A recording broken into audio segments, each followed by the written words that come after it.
Thank you, Dr. Melnick. Let me add my welcome to the National Forum's 10th mid-year virtual convening. To begin the program, it's my true honor to recognize an exceptional leader in one of the most urgent areas of cardiovascular health, hypertension control. Today, the National Forum is proud to introduce a new distinction, the Hypertension Impact Award. We will present this award each year at the mid-year convening to recognize outstanding impact on blood pressure management and exceptional leadership in advancing hypertension control. Hypertension remains the leading modifiable risk factor for heart disease and stroke. Progress requires more than clinical excellence. It demands collaboration and innovation and a deep commitment to improving health for everyone, everywhere. The Hypertension Impact Award reflects those values: evidence-based care, strong cross-sector partnerships, and a relentless focus on improving outcomes for all populations. It is especially fitting that our inaugural award recognizes a leader whose career has embodied these principles in every respect.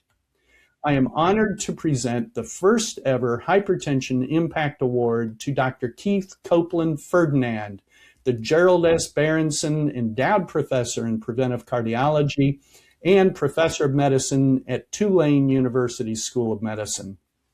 Dr. Ferdinand has been involved in the National Forum's leadership for over 2 decades and is a past National Forum board member and chair. Following this inaugural presentation, the award will be henceforth named the Keith C. Ferdinand Hypertension Impact Award in recognition of his enduring contributions to the field. Dr. Ferdinand's career exemplifies a steadfast commitment to improving hypertension outcomes across diverse communities. This award reflects his dedication to evidence-based care, strong partnerships, and equitable health improvement, core principles essential to preventing. Thank you so much, John. You know, I have received this award and I have it here in my office at Tulane, and it's a beautiful piece of work. But more important, I'm pleased because it recognizes the impact that all of us should place on blood pressure management, the most prevalent and perhaps potent of all the cardiovascular risk factors, and on leadership. I should say leadership in service. Martin Luther King said, all of us can be great because all of us can serve. The National Forum for almost 2 decades has been a leader in collaboration, groups and people working together to decrease heart disease and stroke.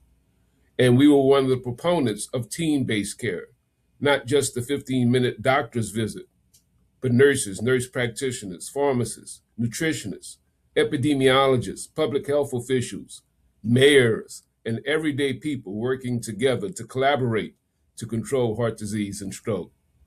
It's close to my heart. I appreciate this honor, and I will continue to try to do all I can to advance controlling blood pressure and decreasing cardiovascular risk for all populations, regardless of race, ethnicity, sex, gender, socioeconomic status, geography, ability, or disability. Giving the best for all patients is the goal that I personally have had, and I'm so pleased to work with the National Forum to advance control of blood pressure. Thank you, Dr. Ferdinand. Gosh, all those factors that you just said, all those commitments to principle and to serving, you are a genuine servant leadership, and I can't imagine any greater honor for the forum than to have your permission to add your name to this award, which we will give year after year to people who are following your lead in providing great leadership to improve hypertension management and control. So thank you very much for that honor. Thank you for agreeing to receive the award. I do have a couple of questions for you, Dr. Ferdinand. First, based on your observations and your work on improving blood pressure control at the population level, what concerns do you have today? I'm somewhat concerned that we don't have information readily available to the public. You know, I worked with the National High Blood Pressure Education Program for many years, and you would see our handouts and our posters. They were omnipresent in the environment, but now people can go on social media and get misinformation and disinformation. So we need the National Forum to help people understand what's true and what's not about evidence-based medicine.